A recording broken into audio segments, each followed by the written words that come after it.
Welcome to Daniel Morgan Graduate School of National Security in Washington, D.C. It's Monday, July 30th, 2018.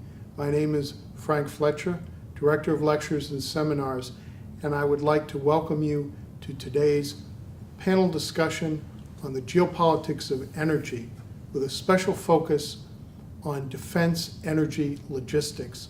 Moderating today's discussion is Paul Michael Wiebe, Senior Research Fellow at Daniel Morgan Graduate School. Our panelists are Colonel Preston McLaughlin, United States Marine Corps retired, Associate Professor of National Security at Daniel Morgan. With us also is Dr. Arnie Dupuy, an energy expert with Booz Allen Hamilton, who is contracted to support the Department of Defense. And Mr. Alex Beeler, who's had a distinguished legal career with the Justice Department, the Defense Department, and in the private sector. He is currently a research professor at George Washington University's Environmental and Energy Management Institute. Thank you, Mr. Fletcher. The focus of our panel discussion today is the significance and the value of operational energy strategies and techniques to the country's war-fighting capabilities. The Department of Defense has identified three key objectives in this regard. One, increase future war-fighting capability by including energy throughout future force development. Two, identify and reduce logistics and operational risks from operational energy vulnerabilities. And third, enhance mission effectiveness of current force through updated equipment and improvements in training, exercise, and operations. Our panelists will address this issue from three critical regional perspectives. Colonel McLaughlin, Southwest Pacific; Dr. Dupuy, EUCOM and NATO; Secretary Beeler, Africa and Africa Command. The first question goes to Colonel McLaughlin. Preston, in November, the world spotlight will be on the ASEAN conference taking place from a long neglected part of the world, Papua New Guinea and the Southwest Pacific, including the Solomon Islands. China has been aggressively moving in this part of the world, and mostly unnoticed. What is the posture of U.S. forces in this sub-region? And is the fuel logistical supply chain vulnerable? If it is vulnerable, why? And what can be done to adjust or correct the situation? Paul, thanks for the question. I think a lot of people, when they look at the current force laydown in the Pacific, a lot of it is now postured towards Northeast Asia, as a reflection of, the end of World War II, Korea, Vietnam. So when you look at the Southwest Pacific, it is a crucial area when you're talking about control of the Pacific region. Going back to World War II, the Southwest Pacific was one of the routes used to reinforce and resupply Australia, and that MacArthur used in his drive on the Philippines. So recently, the administration renamed Pacific Command to Indo-Pacific Command, showing the relationship of major partners like India, Australia, Japan, and the U.S. So as you had mentioned, there are Chinese business interests that are trying to move into the Solomons and New Guinea. Right now, I think a lot of our forces only transit through on a normal port visit or exercise timeline. But now we are starting to beef up that area when you look at the expansion of the Marine presence in Darwin, Australia. So traditionally, fuel through the Navy Expeditionary System also depends on the Defense Logistics Agency going to a commercial source. So a lot of our fuel reserves are pre-positioned in other locations, which could also be targeted by potential adversaries. So we need to rethink what is the logistical footprint, what are the other alternatives if we're going to move forces into this sub-region. Very good. Next question, Professor Bueller. In March 2018, members of the Senate Armed Services Committee raised the issue of whether the military's Africa Command ought to move its headquarters from Stuttgart, Germany, to a location on the continent. Given that the command's programs in Africa are coordinated through offices in 38 separate countries, from a logistical and fuel supply efficiencies perspective, is there a case to be made for the command headquarters to actually move to an African location? What suggestions would you have to offer? Thank you, Paul. So the answer is theoretically yes, for the reason that you have just described, that the role of AFRICOM, which has now been in existence for 10 years, has expanded greatly into a majority of the African nations. However, I would say you have to include looking at the whole stratagem, and if you factor that in, realistically, this cannot be immediately done. Just compare how Stuttgart became the head of the European Command. It grew out of the fact that it's in the southern part of Germany, which was the U.S. Zone after World War II militarily. The focus was to have a significant, vital military presence in the heart of Europe, focus easily toward presumably the principal military adversary based on the Cold War, and of course that would be the Soviet Union and the communist bloc. In Africa and the responsibilities of AFRICOM, as I mentioned, they're still evolving, and it is almost the antithesis from a military standpoint, which is, and as reflected in the poster statement delivered by the head of AFRICOM, General Waldhauser, that obviously was presented to both houses of Congress in March of 2018, there is a great concern that AFRICOM not appear to be militarizing Africa in what they do.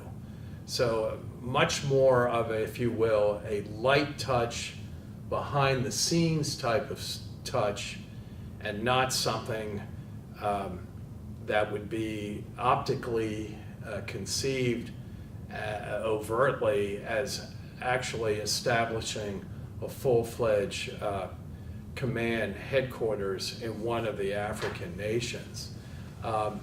My recommendation would be to selectively beef up military presence in the embassies of key countries where, as AFRICOM develops, it gives priority to activities in these countries. Also, I think we'll have greater insight. There is an updated combatant command campaign plan that is due out later this year that would give 4-year range planning. And finally, there's also pending legislation emanating from the administration toward developing financial development institutions focused on Africa.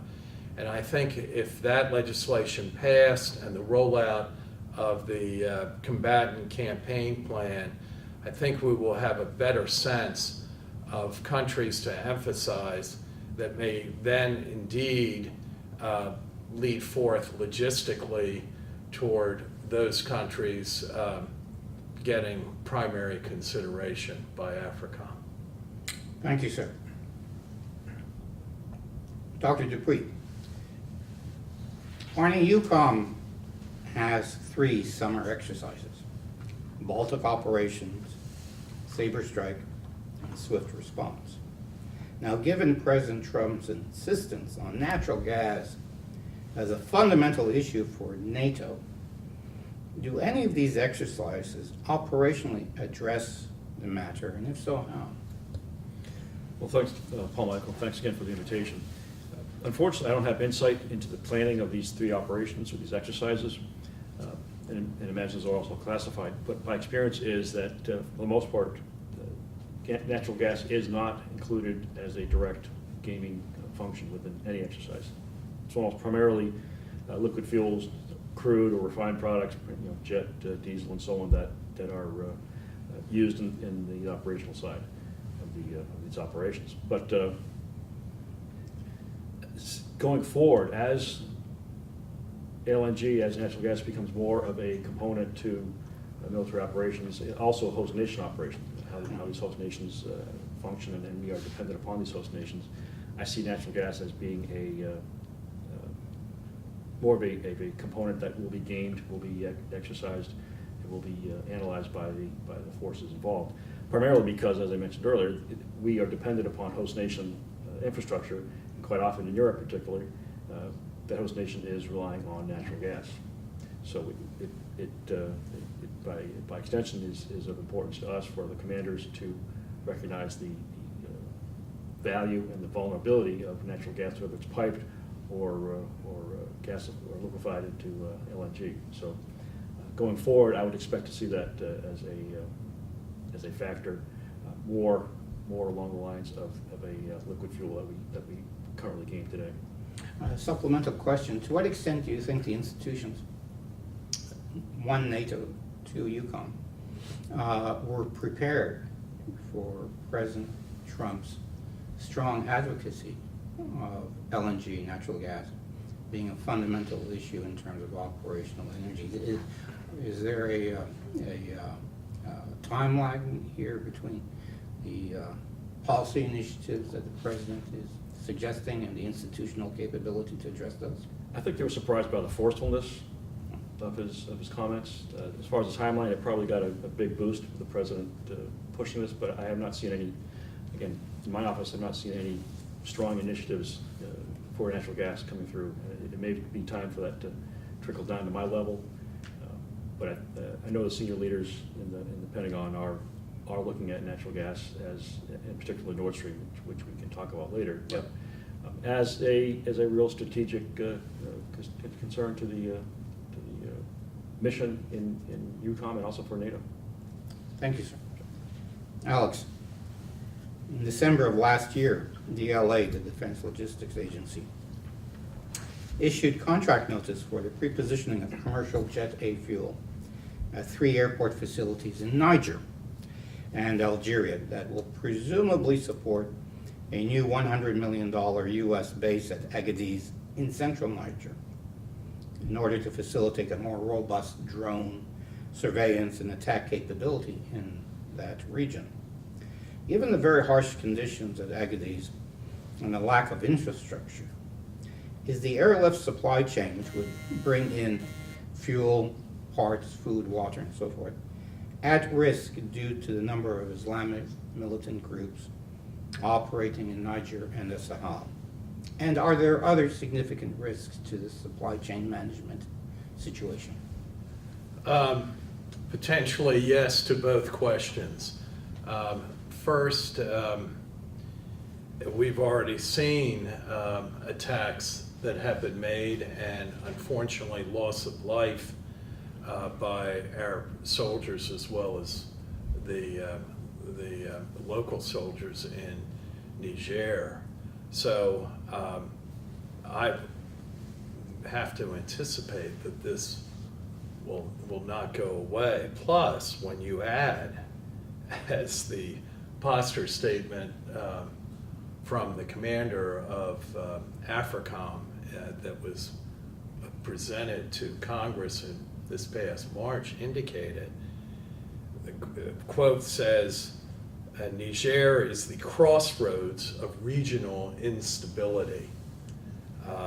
And then goes on to list, besides the terrorist organizations that you mentioned, the refugee situation as they describe internally displaced persons, weak and ineffective government, illicit activities of all sorts of range. And then, perhaps potentially one of the most telling is local distrust of what the United States is up to in their drone and surveillance activities. And we claim that we do not have a direct military presence. That, I believe, will become a greater challenge given that we are supposed to have these extra buildup of both personnel and materiel. And our military activity is really at the reliance of Niger and France. And hopefully France in particular would be able to provide the added protections to our logistics buildup that will mirror our drone and surveillance activities that are obviously on the increase. Thank you. Arnie, to what extent has EUCOM, European Command, U.S. European Command Logistics Directorate, and its NATO partners been able to secure and sustain required fuel supply chains for enhanced forward positions in the Baltics and Eastern Europe, given what seems to be relatively poor infrastructural capabilities in that area? And what suggestions might you have to alleviate the situation, improve that situation? Well, up to now, we've been able to support our forces under a Pre-Article 5 condition. And so the infrastructure, while it may be weak, is able to support the force structure that we have. DLA Energy has done, again, excellent work doing this sustainment operation. But again, as I mentioned, this is under peacetime conditions. How that will be sustained under Article 5 or even under a challenged, some quasi Article 5 environment remains to be seen. Point that I'd like to make is there's no such thing as a DoD or NATO energy infrastructure. It's all civilian based. The other point is that DLA procures the product, NATO procures the product from the local market. So if we're in Eastern Europe, it's fairly certain that this is based on Russian crude sources. So essentially we're buying refined product or crude product from people we're trying to deter. So under Article 5, I guess we can, that's acceptable. Under post-Article 5 or in an Article 5 environment, that's going to be quickly unsustainable because we can be certain that the crude supply will not be available to us. Brings up the whole range of logistical issues in an Article 5 environment where the NATO pipeline system is based on the old Cold War structure. So you have the Central European pipeline system basically coming to a grinding halt in the western edge of Germany. So we have to ship, when I say ship, we have to transport that refined product, quite often it's jet or diesel, from western Germany by rail or road across Germany and into Poland and elsewhere, or by barge or ship, making it extremely vulnerable and very, very time consuming and costly. So recommendations, again, it's easier said than done, is to wean yourself off the Russian sources. But of course, that's extremely difficult and costly because these economies have been geared towards accepting Russian or Soviet crude since the Cold War era. So to tear that up and change that is cost prohibitive. Plus, the refineries in Eastern Europe are geared towards REBCO, which is the Russian export blend, and it's very difficult and costly to change that. I guess to come around to answering your question is there's no simple solution. Yeah. The best way to do it is to continue to maintain the forward presence, supporting it the best we can under peacetime conditions, ensuring that there's enough stored fuel available, make sure it's hardened, protected as best we can, and ensure that the infrastructure is adequate and strengthened as time goes on to support a pre and post Article 5 environment. So, a supplementary question, obviously this would constrain the ability for armored units, especially heavy armored units, to move Absolutely. in that area. And air, yeah, absolutely. And air. Yeah, well, not, to move, they required trucking or trains, but to actually operate in that environment is a whole other story, which again, you're depending upon either local stored supplies, or you have to ship it in from Western Germany, which is of course shipped in from the channel ports, which is refined there. And so the supply chain is extremely long, very vulnerable, and subject to all sorts of interventions. Thank you, sir. Preston, are current commercial fuel markets and related procurement quantities viable for U.S. military warfighting capabilities in the Southwest Pacific region, should hostilities commence with China? If they're not, what do you think can be done? Well, Paul, there's two significant quotes that go back to the Second World War. The first one is, when you look at the Pacific, it's the tyranny of distance. The second quote is from Admiral Nimitz saying, amateurs talk tactics, professionals talk logistics. So when you look at China's current posture, their center of gravity is access to energy and mineral sources, which continues to fuel their economy and their growth. So when you look at the non-dash line in the South China Sea, they're building a bulwark against that sea line of communication that goes out to the Indian Ocean and to the Gulf. Recently, China, through the One Belt, One Road initiative, started looking at other places in Asia, to include Sri Lanka, where they've now, the government has defaulted on a loan from China. So now China wants to lay claim to the major commercial port in Sri Lanka. The only way Sri Lanka can now block that is to move their naval forces from another base to that commercial port. So if we're looking at commercial fuel sources and buying it throughout the region, what if China has a huge investment in that country and can now dictate to that country or their national oil companies who they're going to sell fuel to? So that is a huge issue. And when you look at the Southwest Pacific, Australia is a major player. So are the former Australian spheres of influence in the Solomons and in New Guinea. So just as Dr. Dupuy had mentioned, where should we be putting fuel reserves? Where should we be hardening and locating fuel that could also be an alternative source other than our traditional fuel reserves, which are up in Northeast Asia? Thank you, sir.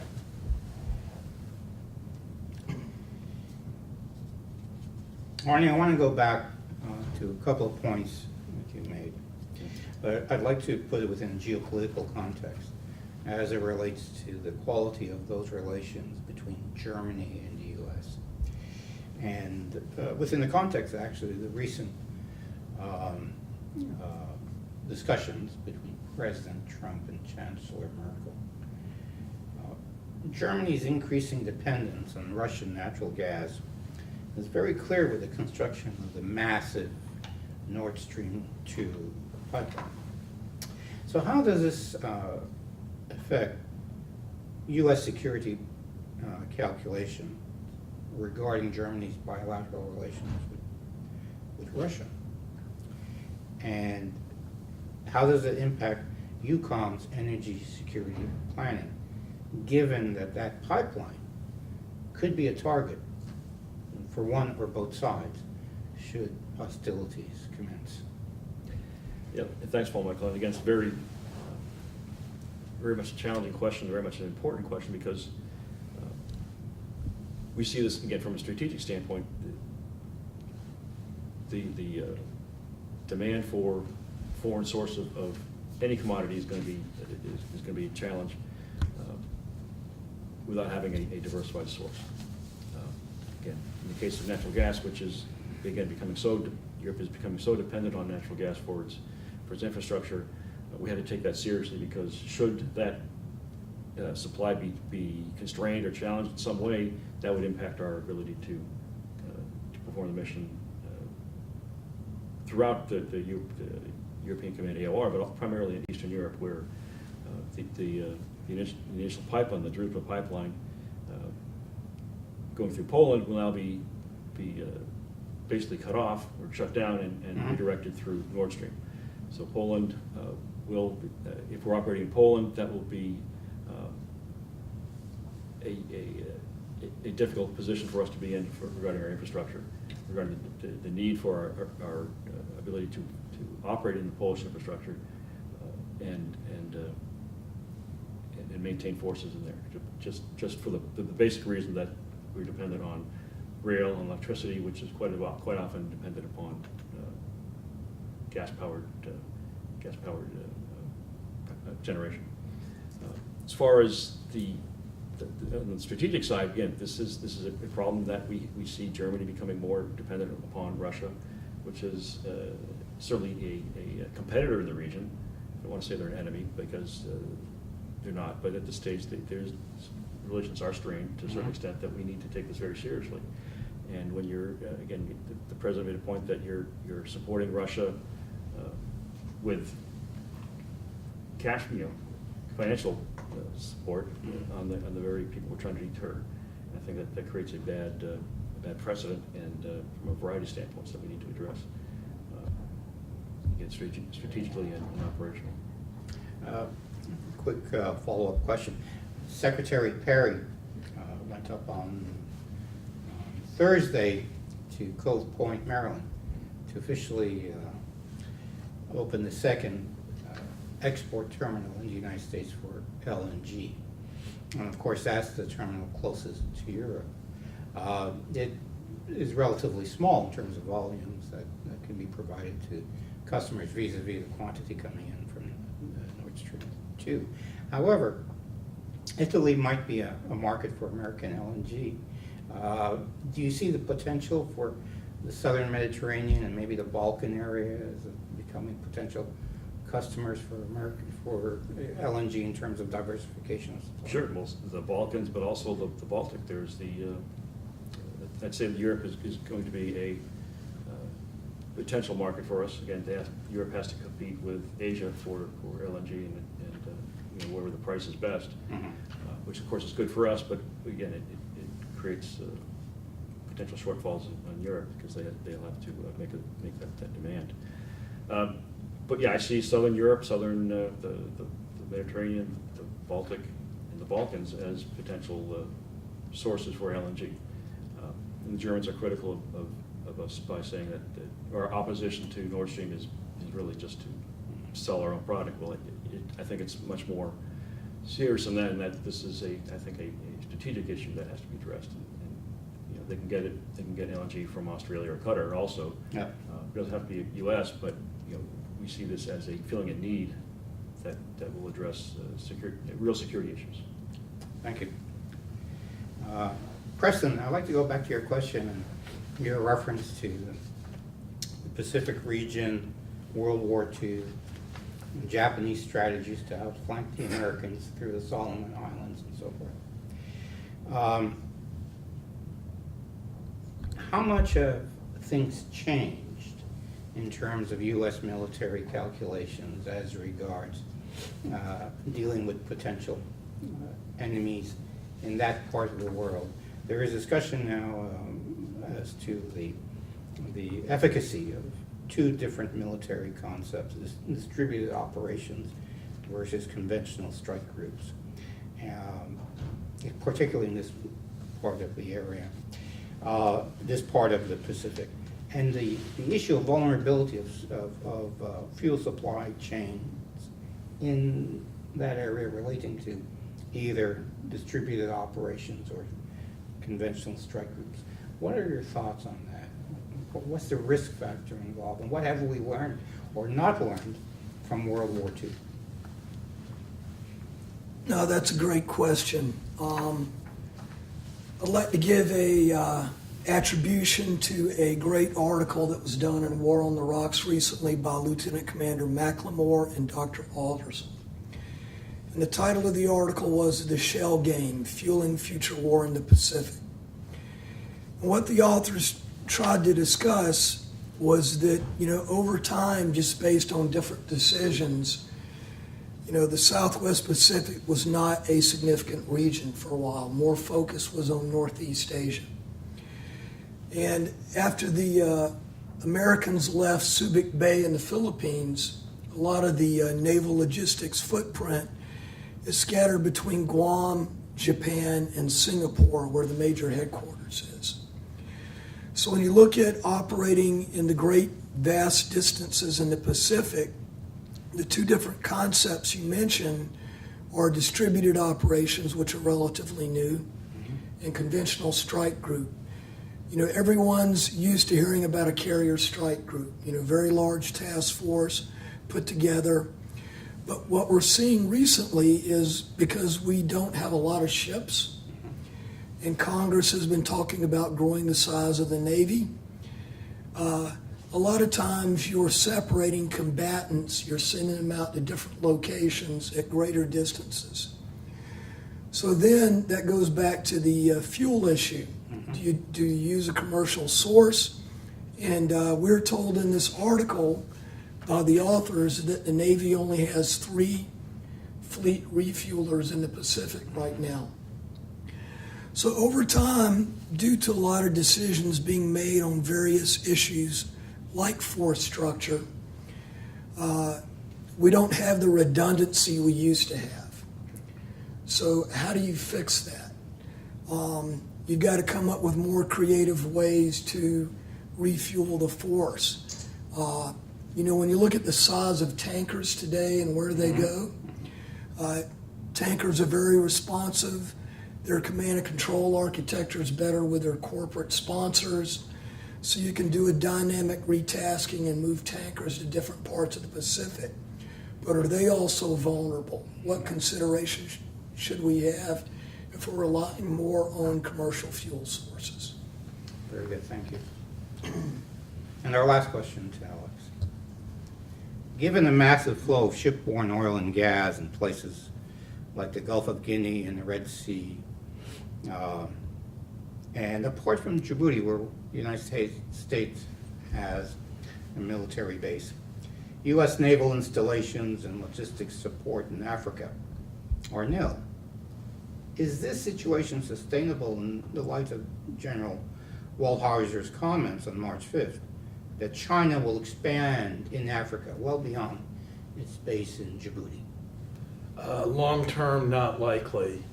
You start, in my mind, that the U.S.'s strategic interest in Africa is perhaps akin maybe to what the European powers were looking at the Mideast prior to World War II, which is a great potential for oil and other natural resources, expanding markets, but not too much structured governance, a lot of tribal factions, a lot of somewhat ill-defined territory and control, and often facing internal civil wars. So you now are coming to a situation in Africa where, once again, they have great potential in natural resources that will just expand in importance. And that's obviously one reason why China is where it is in Djibouti, as once again a further extension of the Silk Road, Belt Road. And they surely, as the general said, have interest in expanding further in Africa for the very same reasons. I might add that almost every other major geopolitical power also has some distinct presence in Djibouti that clearly, and that will grow for those powers, Djibouti, former French colony, provides the port for Ethiopia, which certainly will grow in stature as it works through a very nice settlement with Eritrea. It once again boils down to what is going to be the United States' long-term commitment for having an effective presence militarily, as well as the broader stratagem, given the various concerns starting with China, and it certainly expands in a lot of different ways through Africa, and particularly Eastern Africa. Presumably, our military has some defense cooperation agreements with a variety of countries for certain emergency and staging responses. And I would think that as those mature over time, that would provide opportunity for more established presence. Obviously, the importance of Nigeria, the most populated country in Africa, one of the top oil producers in the world, and the concern about its stability both internally and then with the Gulf of Guinea will, I think, only increase in importance, and how the United States reacts to that ever-increasing importance is the key. Thank you. This has been a wonderful panel, providing illumination and articulation. And this is Paul Michael Wiebe, Senior Research Fellow, Daniel Morgan Graduate School, Geopolitics of Energy, signing off.